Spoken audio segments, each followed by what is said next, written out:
Hi, let's work through the major scales workbook. You can find this workbook on JamWithLauren.com. It's a free download, and so why don't you go grab it, and then we can continue on with these lessons. So the major scale is pretty ubiquitous. It's all over the place in Westernized music, and I want to talk to you about how to build it, because it's a pattern, and once you figure out the pattern, you can apply it to any note, and then you will be able to figure out essentially the key, the notes that you are going to need to be able to play in that key. So when we are working on that key, when we're working on a major scale, regardless of key, we just need to memorize two things. The first thing that we need to memorize is that a major scale is a series of steps between notes, and our smaller steps between the third and the fourth note of the scale and the seventh and the first note of the scale. So I just kind of added that up. Now remember, if you have the download in front of you, you're going to be able to see this a little bit better, but I wanted to show you that I just kind of made like a little bit of a hopscotch kind of thing. And so between the first note and the second note, we have what we call a whole step. And then again, between the second and the third note, another whole step. But then we have just a half step between the third and the fourth note, which is what I said we are going to need to memorize. So you can see the half step between the third and the fourth note, a whole step between the fifth note, and then again to the sixth note, and again to the seventh note. And then we have 7 notes in a scale, and so we're done. We go back to the first note. And between the seventh note and the first note, we have another half step. So there are only 2 half steps, and they're between the third and the fourth note and the seventh and the first note. So I tried to demonstrate that by blacking out where the whole steps are, and that way you can see the closeness of the half steps. Now this might also start to look like a piano keyboard to you, because the piano keyboard is laid out this way, that we have half steps between a third and a fourth note and a seventh and a first note. And so when we memorize this system of half steps between the third and the fourth note and the seventh and the first note for a major scale, we can then apply that to our 12 notes that we have, okay?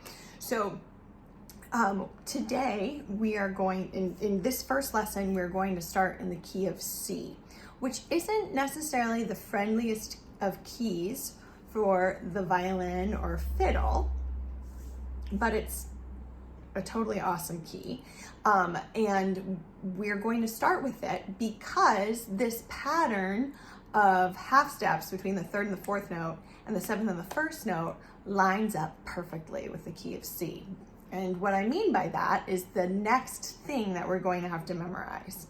When we make this look like a piano keyboard, the notes that line up right here are starting with a C, and then a whole step to a D, and a whole step to an E, and there just happens to be a half step, what we call a naturally occurring half step, between E and F. So since we need a half step between the third and the fourth note to make it sound like a major scale, and there already is a half step between E and F, we're all set, okay? So everything's cool. We've got E and F, a whole step to G, a whole step to A, a whole step to B, and then the second naturally occurring half step is between B and C. And that's where we need a half step between the seventh and the first note.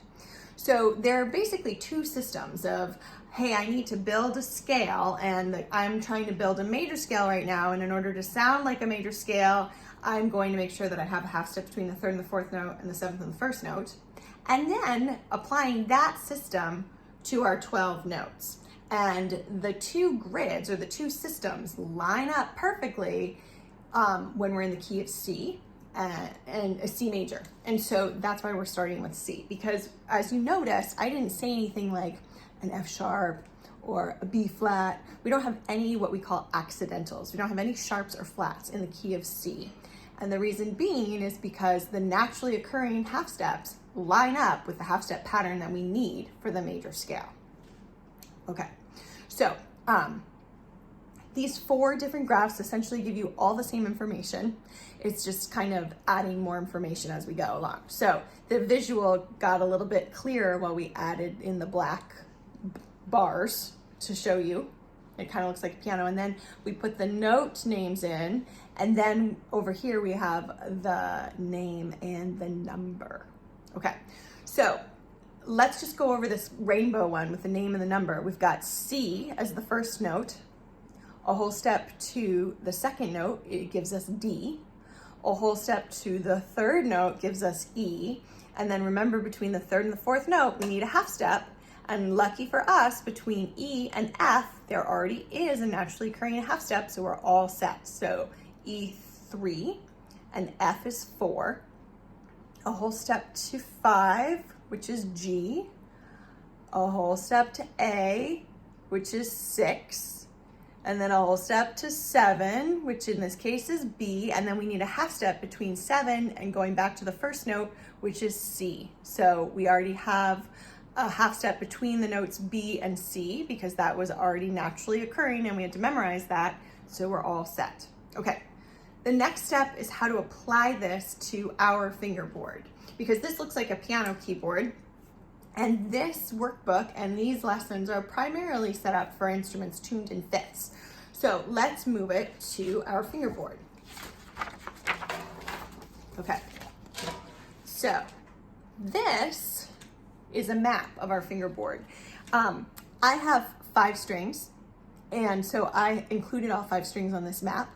So maybe you're a cellist or a violist and you have C, G, D, and A, or maybe you're a fiddle player and or a mandolin player or violinist, and you have G, D, A, and E. This map will work for all of us. And if you have 5 strings like me, you're totally covered. So, oops, excuse me. Okay, so this left column is letting you know what finger we usually play the note with. So we usually say an open string, and then our pointer is talking about our first finger. We call it 1, or our middle finger is what we call 2. And we usually can, all of these fingers have like a high or a low placement. So we have 1, and then we have low 2 or high 2 in this graph. And then we have 3, which is your ring finger. And later on, we even have 4, which is your pinky. Okay, so thumb doesn't get numbered. So 1, 2, 3, 4. Okay, so this part of the graph always deals with your finger. And then we have a column for each string, which is essentially like holding your instrument up like this. Okay, so in this column, these are all the notes that would be on the C string, my C string. So if you don't have a C string, you get to ignore that column. Okay, and then everybody that this chart is made for has a G. So there's the G, the notes that are on the G string, the notes that are on the D string, the notes that are on the A, and then the notes that are on the E string. Okay, so in the previous page, we talked about how C is the first note of the scale. So we're going to find a C on the violin or cello or whatever instrument you have based on this map. So I'm saying that we're going to start on this C, which happens to be on the G string. And for chin people, we're usually using our third or ring finger. So let's go ahead and find that note. There's your C, that's the C on the G string that we're all going to start on. And I'm gonna pluck for right now, okay, but so that way I can point and pluck. So we are going to start our first note, which is C. And then the next note was D.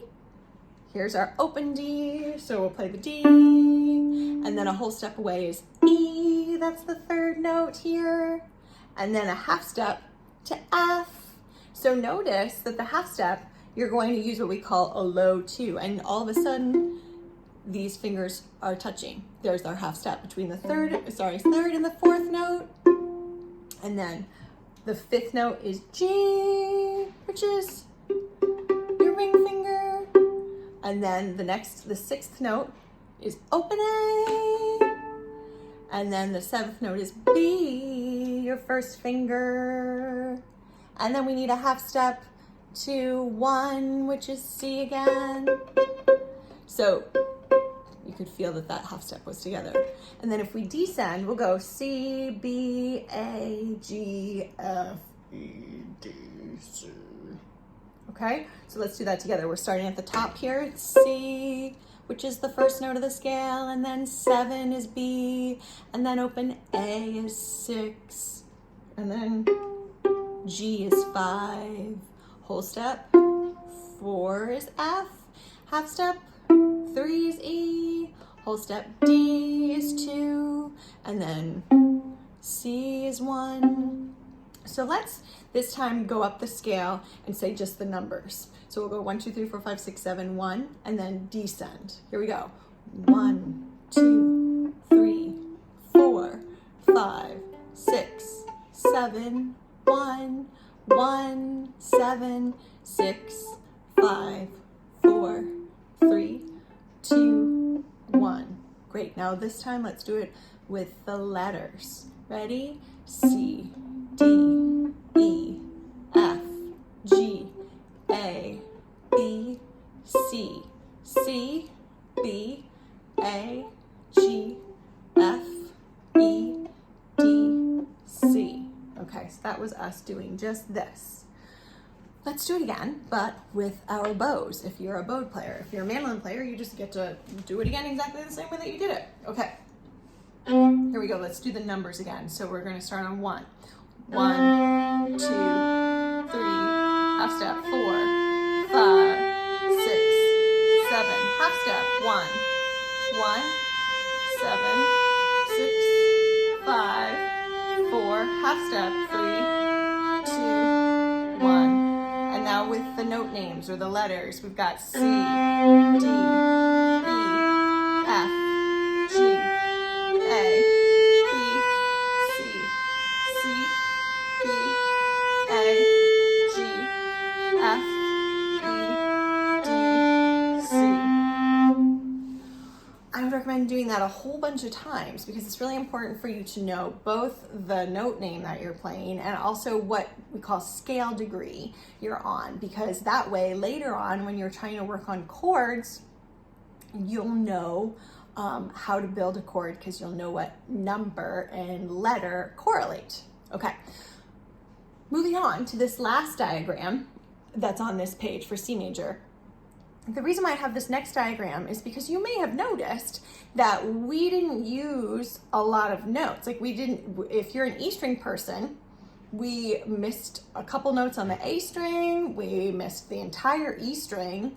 There were some notes below the C that we didn't use, right? So we didn't use any of these notes over here. There are notes that we didn't play. We didn't play these notes. And if you're a C string person, you didn't play anything on your open C. So melodies use the scale all the time, but they're not necessarily neat and tidy and stay within the confines of 1 through 1 and then back. So we need to learn what I call the entire range of your instrument in first position. And we'll find these same notes that you've already played in other spots on your instrument. So we are going to start on your lowest note. So for today, I'm going to start on my open C string. If you don't have a C string, it's cool. Just listen and count 1, 2, 3, 4 with us. And then you can come in on 5, the open G. And then if you don't have an E string, just hang out at the top of the A string while we continue on up to the E and come back down, and you can come in at the top of the A string. So in this map, we also start working with our pinky. We start using our 4th fingers because the 4th fingers often provide a unison with our open string. So you'll see C is 1, and maybe on this map you'll notice that all the C's are the same color. So that can be helpful. All the D's are going to be the same color. All the E's are going to be the same color. So it can be a useful tool later on when you're trying to test yourself, if you can find all of the C's or find all of the D's and not necessarily always play them in succession of the scale. Okay, so we're going to start with the open C, then we'll move to our pointer finger. I'm going to put my bow down again and we'll do this with pizzicato at first. So we've got the open C, and then your pointer first finger D, right there. And then a whole step away to E, and then a half step away to F, because as we know, there's a naturally occurring half step between E and F, so that's why these fingers are here. Plus also we need a half step between the 3rd and the 4th note. So we've got 1, 2, 3, 4. Then when you use your pinky, this is the fifth note, which is G, and it's the same exact sound as open G. Okay, so here we've got G5, and then we've also got G5 up here.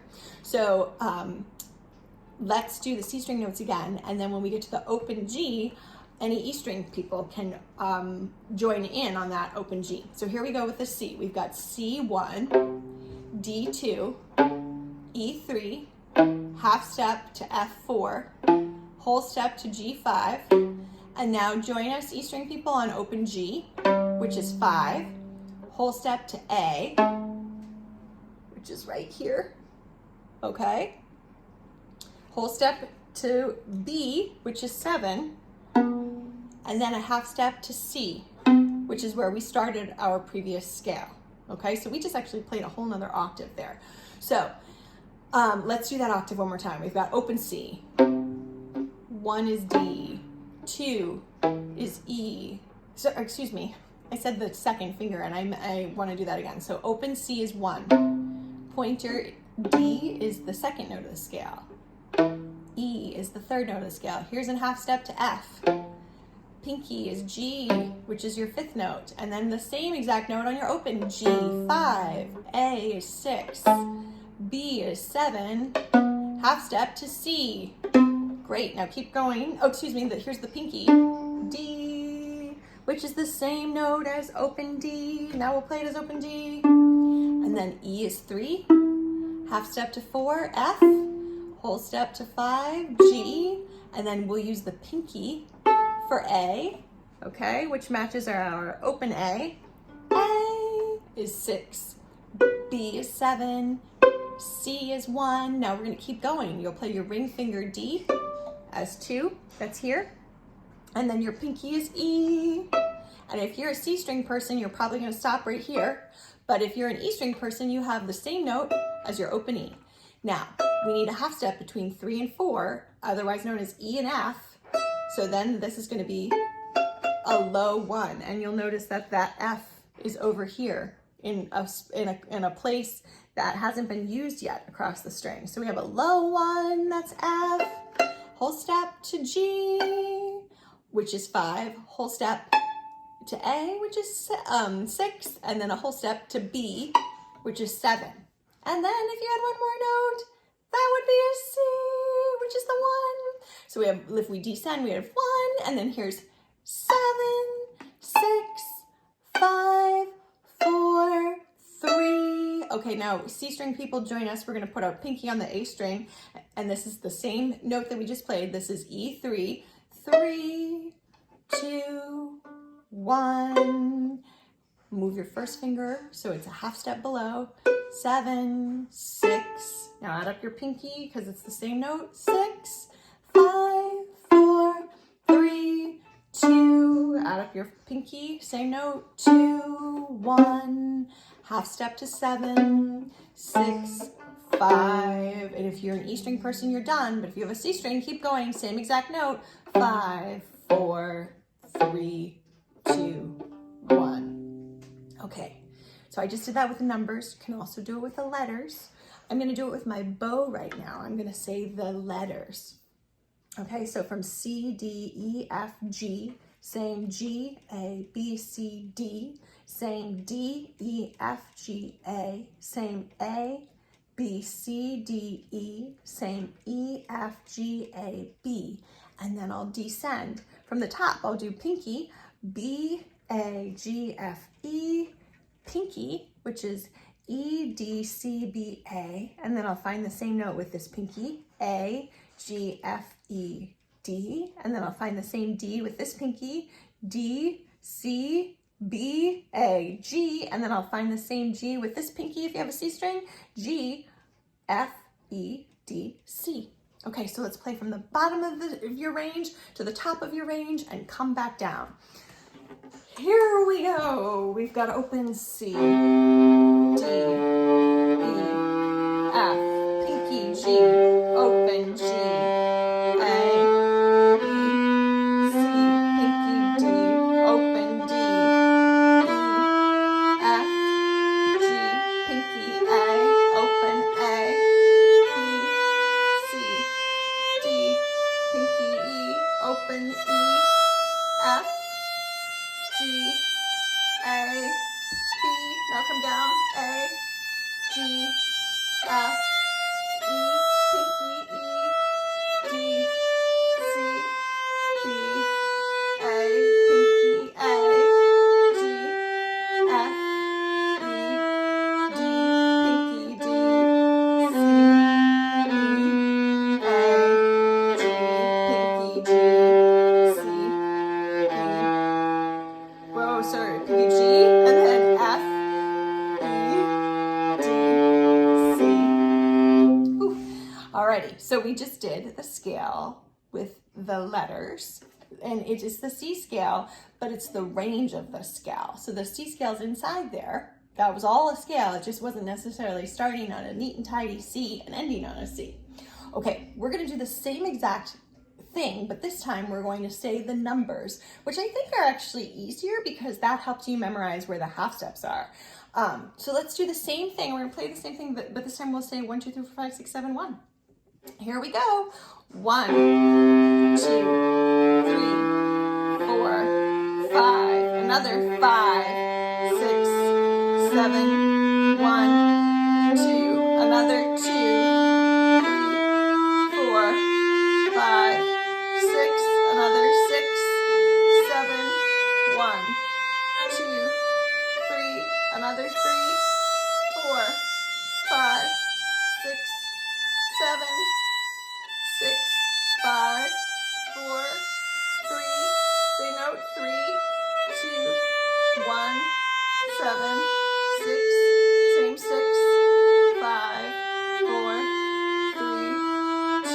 Another 2, 1, 7, 6, 5. Another 5, 4, 3, 2, 1. All right.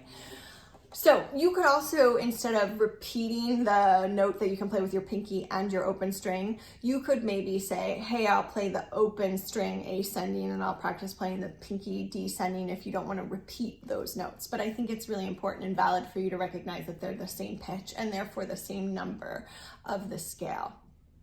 Alrighty, that is your C major scale. Have fun practicing, and when you're ready, come back, and so we can adjust the pattern of we're going to keep the pattern of 3, 4, 7, and 1, but adjust the notes to find different keys, and so that's where sharps and flats will come into play. So we'll use the same system to work on the keys of G major and D major and A major, and those are the keys that this book goes into for sharpland. And then we'll also work on some flats. We'll work on the keys of F and B flat major. Okay, so we'll use that same pattern of half steps between the 3rd and the 4th and the 7th and the 1st note, but we'll adjust the notes to make sure that that pattern continues. All right, I hope this was helpful. Happy practicing C major.